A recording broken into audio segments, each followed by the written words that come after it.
Right here with Sergio Latin Snake Mora. Again, I was just telling him right before the interview that this is the third time consecutive that we get to sit, talk. Yeah, remember, that's the reason I stopped, because they're leading me right there, but I respect and I'll you. be very, very brief. Okay, so talk to me about the performance of Jaime Munguía. Did you see any adjustments to his defensive tactics going into this fight? I seen at first I did, and then he started straying away from the game plan. Then Morales really emphasized the jab, and Munguía did the right thing by using that shotgun jab and not getting aggressive, because O'Sullivan was looking for a chance to counter, and Morales saw that. Munguía was hurt.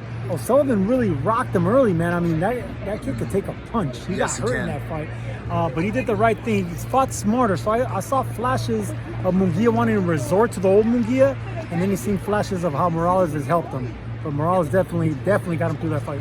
So could you see in the next probably down the line of the 2020, facing Canelo, Triple G? Would you like to see him Triple G first and maybe Canelo set it up for maybe some? Still, no one mentions Demetrius Andrade. Demetrius Andrade. I had that in the back of my mind because he's a pure boxer. I think that would be a very good fight too. I asked Munguía at the fighter meeting. I go, "What do you think about fighting Demetrius Andrade?" He goes, "Well, he shined it off too, saying, he makes for boring fights, but I'd rather have Canelo and Golovkin."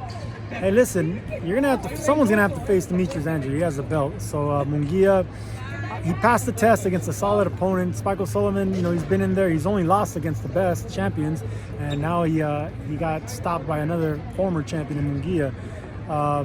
But yeah, I think another solid fight for Munguía, and then he could think about the big dogs. Which he deserves down the line. Last question. I know you've been seeing the Twitter brief between Errol Spence and Terrance Crawford. Do you actually think that fight would happen down the line? I hope so, man. We need some. Who would you choose on that one? Man, I don't know, man. You don't want to say something? Flip a coin. I don't know. I just think Terrance Crawford is one of the best fighters in the world. I think Errol Spence has been one of the best fighters.